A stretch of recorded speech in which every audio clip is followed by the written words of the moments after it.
आज आपण या व्हिडिओमध्ये बघणार आहे उन्हाळ्यामध्ये दूध उत्पादनात घट का बरं येते. जनावरांमध्ये उन्हाळ्यामध्ये 4-5 प्रॉब्लेम खूप फेस होतात. एक डिहायड्रेशन, हीट स्ट्रोक, त्यानंतर डायरिया, त्यानंतर एनर्जी लॉस. म्हणजे जवळपास जनावराला एनर्जी लॉस झाल्यासारखं वाटते. म्हणजे साधा उदाहरणार्थ जसं आपण उन्हामध्ये जर गेलो तर आपल्याला एकदम थकावट वाटते, काही बाहेर जावं नाही वाटत, एकदम असं विकनेसपणा येतो. बस सेम टाईपमध्ये त्यांना होत राहते. आपण त्याची काळजी घेत नाही. त्यासाठी काळजी घेण्यासाठी आपण काय करावं, त्यासाठी उपाययोजना आपण बघूया. हे आहे मित्रांनो कुलमिन पावडर. आपण बघू शकता या कंटेंटमध्ये तुम्हाला सगळ्यात खाली व्हिटॅमिन सी दिसेल.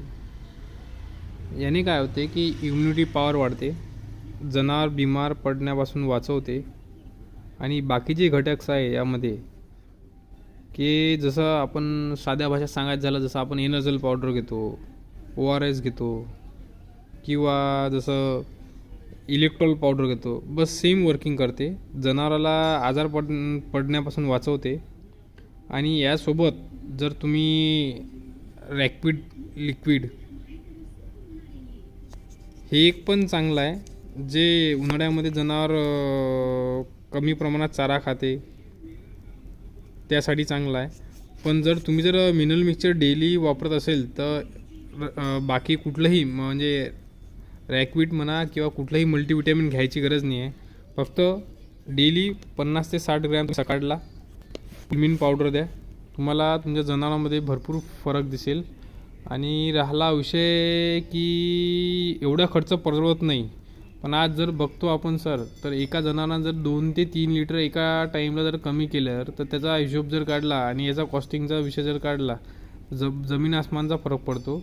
आपण छोट्या छोट्या गोष्टीचा आणि ते छोट्या सराउंडिंग येणाऱ्या चेंजेसमध्ये आपण बघत नाही की भविष्यात आपल्याला म्हणजे याच्यापासून किती लॉस होईल किंवा किती प्रॉफिट होईल. आपण बघतो खर्च किती कमी होतो, पण ते जर आपण खर्च केला, 100 रुपये खर्च करू तर ते आपल्याला 1000 रुपयाचं प्रॉफिट देईल. या गोष्टीने पण कुठे कुठे विचार केला पाहिजे. तसाच आता उद्याच्या व्हिडिओमध्ये आपण बघणार आहे की उन्हाळ्यामध्ये जनावरांचे व्यवस्थापन, जेणेकरून जनावराला सगळ्या गोष्टीची उपलब्धता होईल. लाईक करा, शेअर करा, कॉमेंट करा.